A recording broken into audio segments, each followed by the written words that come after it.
proud DC Bar member benefit, LawPay makes it easy to securely accept payments anytime from anywhere. Their proprietary technology prevents commingling of earned and unearned funds and protects your trust account against any third-party debiting, ensuring compliance with ABA and IOLTA guidelines. Schedule a demo at lawpay.com/DCBar and see why LawPay is trusted by 50,000 law firms. Hello and welcome to this latest edition of the DC Bar's Brief Encounters podcast. My name is Kiran Gore. I'm a DC Bar member. I'm an international arbitrator, and I also teach litigation and arbitration at the George Washington University Law School. Today, I have the pleasure of being joined by Mike Ehrenstein as our guest. Mike is a founding partner of Ehrenstein Saga, a Florida law firm where he focuses on high-stakes litigation matters. Among other important cases, he presently represents the Republic of Angola in New York Federal Court in a matter that's been progressing through the courts and might soon appear at the U.S. Supreme Court.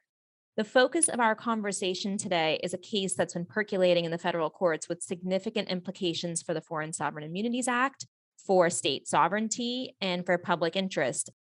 Welcome, Mike. Thank you for being here today. Thank you so much for having me, Kiran. It's a pleasure to be here. So this case that we're talking about today, Process and Industrial versus Nigeria, it's one to be watched because of a variety of implications it has for international arbitration, the international arbitration exception to the FSIA, among other topics. Before we get into those areas, tell us a little bit about the arbitration itself. What was it about very generally? How big is that award? How was it issued? Just give us some orientation to that. Sure.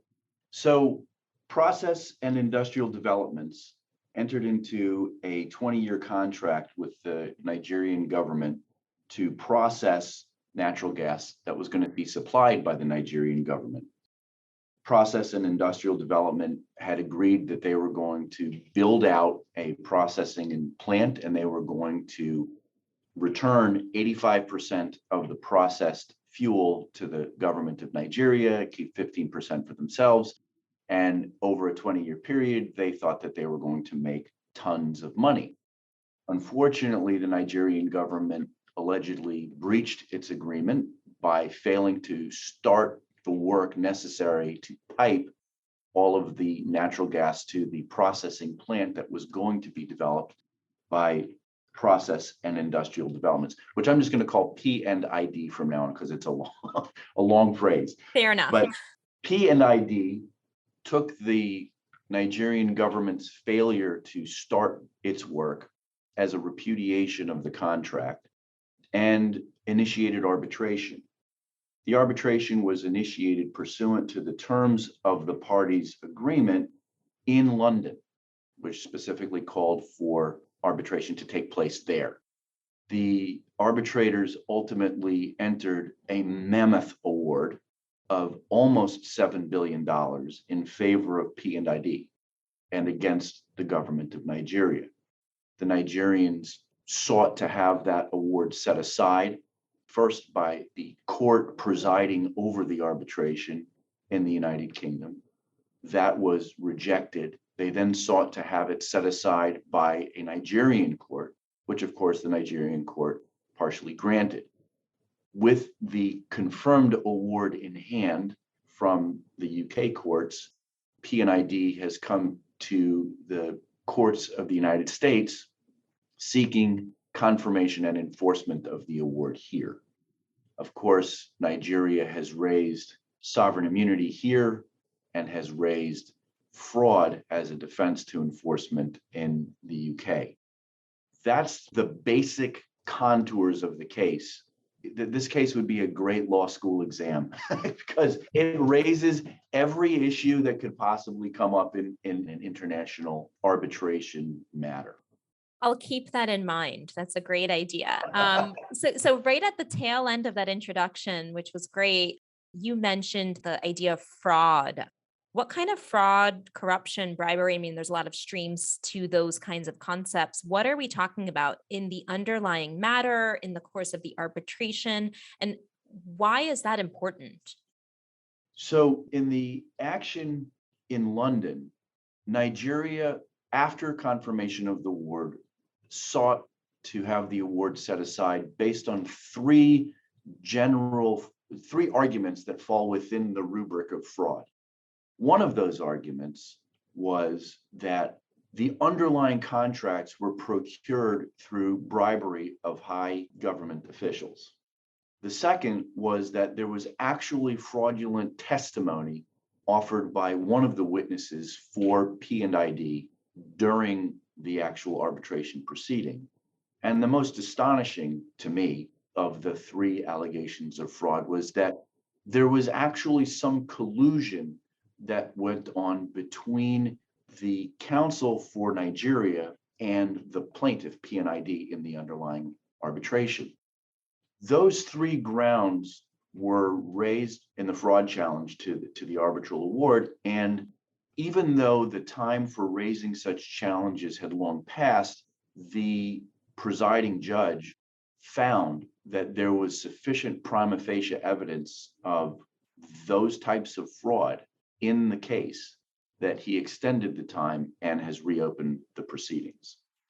To answer your question of why is it important, each of those three types of fraud shake the foundation of the justice and certainty that we hope to find when we enter into arbitral proceedings. No, those are great points. And they're also ones that are of significant public interest, because although we are talking, and I think it's worth clarifying, we're talking about a private commercial dispute with an arbitration clause and not an international investor state dispute, but we are talking about a state actor. So when we have an award of that scale, particularly for an African nation with a limited GDP in light of that kind of award, we're talking about the public purse, taxpayer funds, and private decision makers who may or may not be cognizant of the implications in the local socio-political and economic context. So it's worth, really teasing that out, because it's not just about private actors who entered into a contract that may or may not have been breached. You're so right. In these circumstances, you have a foreign nation, the country of Nigeria, has entered into, allegedly procured through bribery, a private contract. The consequences of entering into that contract or of its breach are borne not by the people who were bribed, but by the public purse, the taxpayer citizens of Nigeria. So when you have an award that has ballooned with interest today to over $10 billion, which accounts for, I believe, more than 25% of the foreign exchange reserves of Nigeria, that can have a huge impact on the country. It can create all kinds of instability. It can create weird economic gyrations. And those kinds of considerations as a policy matter, there's a question as to whether or not they should be considered by arbitrators presiding over a private contractual dispute. Normally, when you have private actors, one of them can't pay it. It's not the arbitrator's problem. They don't care. They'll say, there's all kinds of restructuring or reorganization opportunities that may exist. Well, companies can go bankrupt. I don't know if countries should. That's exactly right. That's the problem. Countries aren't going bankrupt. Their taxpayers are on the hook. So, that is something that really needs to be, in my view, even when it's a private contractual matter, if it's a private contractual matter with a foreign sovereign, and there are allegations of bribery and collusion and fraud, the arbitrators should be authorized and perhaps even required to take into account the public purse and the effect on the public purse that such an award would have. The other thing that surprised me a little bit about these proceedings in this light is that in US public contracting law, there is a well-known, well-developed body of law involving termination of public contracts for convenience. And a termination for convenience basically says, for whatever reason, the government has decided that it no longer wants to be part of this contract, and we're going to terminate it. We're not saying that you breached or that you're at fault, but we're terminating the contract. When the government makes that decision and says we're terminating for convenience, it limits the scope of damages that can be obtained for the termination of the contract. The non-breaching party can only recover the expenses it has incurred in performance through the date of termination. It cannot recover its future lost profits. Here in this case, termination for convenience would seem to have been a missed opportunity. It is something that maybe could have been raised, but apparently was not. And if it had been raised and if it was applicable, the damages that would have been awardable, even if there was a finding that the government breached by terminating, would have been limited only to the out-of-pocket expenses that had been incurred up until that date, and not the 20-year period of lost profits that were anticipated by the contract, and which were the subject of this enormous award. So that's also something as a policy matter. It's a tool, a legal framework within which an arbitrator might be able to place these types of disputes in the future. It's important to also mention that some of these policy concerns that you're raising are exactly the same ones that are being debated and reconsidered as stakeholders revisit the framework of international investor state dispute settlement, ISDS, in particular through the work of UNCITRAL Working Group 3, which is looking at these aspects. But again, we are talking about a private commercial contract here and not an investment treaty dispute.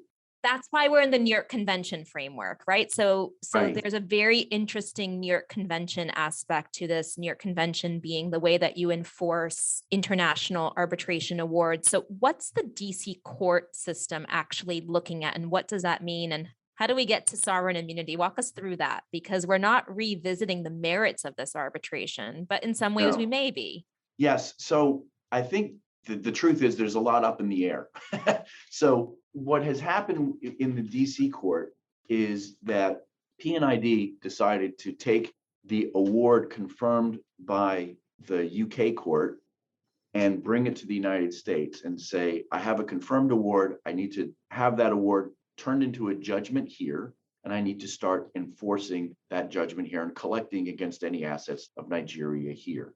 Of course, Nigeria, in addition to being able to say, well, that award might still be set aside in London, we don't know yet, is also raising its standard sovereign immunity defenses. As a sovereign nation, the Foreign Sovereign Immunities Act protects Nigeria from being sued, except in very limited accepted circumstances. The argument was made in the DC trial court when P&ID initiated the case. They wanted to charge forward and have everything heard at once. Nigeria said, no, you don't get to do that. You've got to hear our sovereign immunity defenses first. That went up. It was agreed. Sovereign immunity gets heard first. Goes back down. The district court listens to argument and says, well, I find that if you had sovereign immunity, you automatically waived it, Nigeria, because you are a signatory of the New York Convention. And the New York Convention on Enforcement of Foreign Arbitral Awards basically is a framework, a treaty between countries that says, if an arbitral award is entered in your country, you can come and enforce it in my country. According to the district court, merely by entering into the treaty, into the New York Convention, Nigeria automatically waived any sovereign immunity that it had for itself against enforcement of an arbitral award against Nigeria. My personal view on that is, I think that that's a stretch. I don't think that that's exactly the way the New York Convention reads. I don't think that's what its intention was, for the sovereign signatories to be waiving their sovereign immunity simply by agreeing to enforce arbitral awards between countries in a normal commercial context. That issue went up to the circuit court, and the DC circuit asked a very hard question of the US government and said, look, you know what? If we find that merely by being a signatory of the New York Convention, you've waived sovereign immunity, that can boomerang on us. That might be the kind of thing where, we, the United States, are going to be found to have waived sovereign immunity in all kinds of foreign countries where maybe we don't want to have waived sovereign immunity simply because we have signed the New York Convention. Is that really what we want? So let's talk about that for a moment. What's the US government perspective on this? Because the FSIA is a very special piece of legislation, right? In the US courts, it exists to ensure that state actors are able to be protected when they're acting like a state, and then maybe be exposed to liability when they are not acting as a state. When you start to blur those distinctions, and I think they've been blurry for a while because we have a lot of state-owned enterprises and government-owned actors that are doing all sorts of commercial activities around the world that might have hybrid purposes. But what's the US government perspective? Have they weighed in any way on what the FSIA means, or what this could mean for government actors? In this case, they did a fabulous job of avoiding the issue. So the Department of Justice was asked by the circuit court, please weigh in on this. And the Department of Justice punted and said, we don't think that you should make a decision here as to whether or not being a signatory of the New York Convention qualifies as a waiver of sovereign immunity. We think you should just avoid that issue because there is another basis for finding a waiver of sovereign immunity under the FSIA exception for arbitration proceedings. And with that gift-wrapped delivery from the Department of Justice, the DC Circuit said, you know what, you're right. We're not going to have to, I don't want to open up this can of worms. We're not dealing with it. And we're going to send it back down to the district court, finding that that sovereign immunity doesn't apply because of the arbitration exception under the FSIA. So the short answer to your question is the United States government to date has not taken a position one way or the other. And it's an important issue. There were two other cases that had addressed the issue. The seminal case was a case called Sea Transport out of the Second Circuit, which made the initial determination that, well, if you signed the New York Convention, you certainly understood that, you could be hailed into court to respond to an action to enforce an arbitral award. And the other was another DC Circuit case called Totneft, in which the circuit court expressly found in an unpublished decision that merely being a signatory of the New York Convention qualified as a waiver.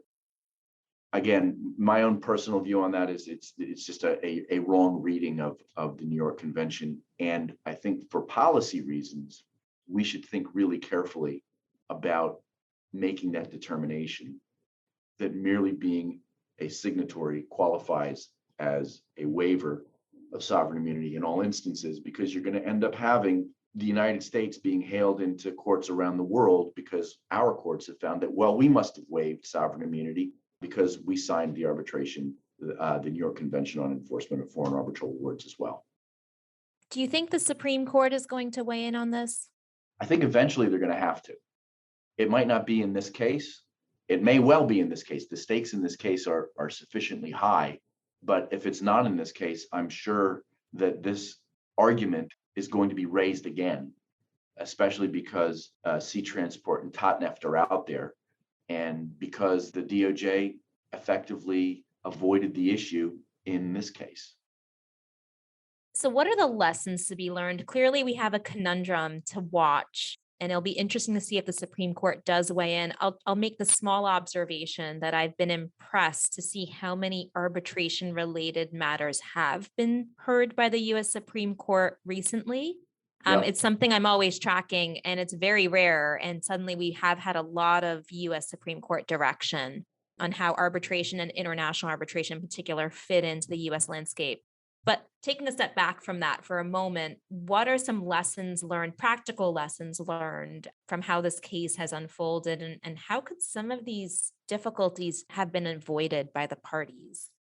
So the first and foremost lesson, I would think, is that the parties, our founder, Ben Franklin, or one of our founders, Ben Franklin, once made a pithy comment about an ounce of prevention being worth a pound of cure. Inevitably, in our cases involving arbitrability and arbitration disputes, there is always a weakness in the way that the arbitration clause was drafted, and the same would certainly be true in this case. Here, the arbitration clause, although it specifically chose a venue, and although it specifically chose applicability of Nigerian law, it did not state specifically the seat of the arbitration. And I think that was a mistake. And I think drafters, especially in matters involving private contracts between businesses and sovereigns, should go to the effort of making sure to clearly, specifically state in the contract, where is the arbitration going to be? What is the law that is applicable substantively to the proceeding? And what is the law that is applicable to the governance of the arbitration? What law is going to serve as the seat of the arbitration? Here, that didn't happen, and it led to delays and huge expenditures fighting over whether or not the London courts had authority to confirm the award created by the arbitrators in London. So that's one lesson. Another lesson, I think, moving forward would be that for sovereigns who are going to raise real defenses to such actions, get your ducks in a row early. Spend the time, effort, and money to find out and investigate early on all of the facts, the good, the bad, and the ugly facts about how the contract was formed. Was there fraud? Was there bribery? And do the investigations up front, because those types of facts can be used in the arbitration itself, and if properly raised and preserved, can be used ultimately in a challenge to the arbitration or to if necessary.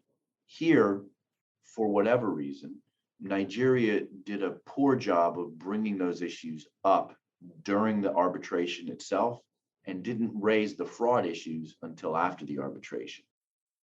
Third, get the right team. Whether you're representing the sovereign or whether you're going after the sovereign, it's really important to make sure that the party is competently and diligently represented by the right team. A team that includes people like you, Karen, who actually know and understand how all of this works. Without the right team, you can end up having the types of mistakes that have occurred here, where you have a arbitration clause which is ambiguous at best. You have potential defenses which are not fully explored and vetted, and which, by the way, the arbitral award specifically noted, this witness was not cross-examined about these facts. These conclusions by the P&ID expert were not cross-examined. These conclusions by the P&ID expert were not rebutted.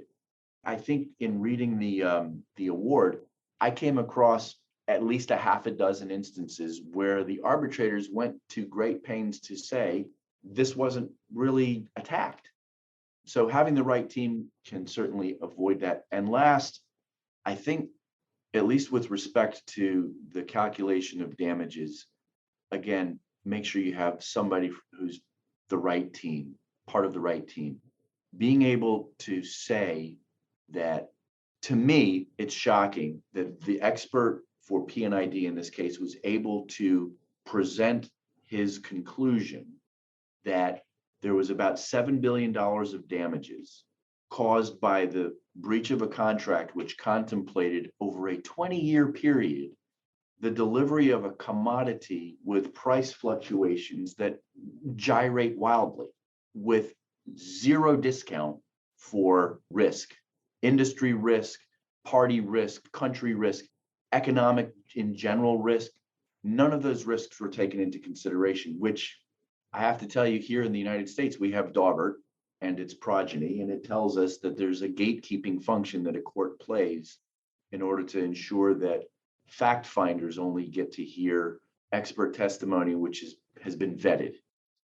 There needs to be some better way of doing that in cases like the one with P&ID, because I suspect that in court here, that opinion would not have gotten in front of a jury or even in front of the court. Those are great insights. And you're really building the case for also looking at particular disputes in a broader thematic range.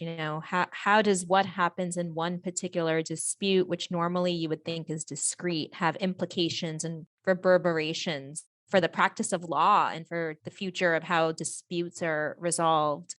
I'm looking forward to seeing how this case resolves itself, but also seeing further developments in this area. You've made a great case for why we all should care. I mean, we are all taxpayers ourselves, and Right. right. So the Foreign Sovereign Immunities Act and its similar counterparts abroad also protect us. I think that's all the time we have today, Mike. It's been great having you here. This is Brief Encounters with the DC Bar, and we thank you for having joined us. Thank you so much for giving me the opportunity to speak with you and getting to know you a little bit. I appreciate it. Thank you, Mike. It's been great.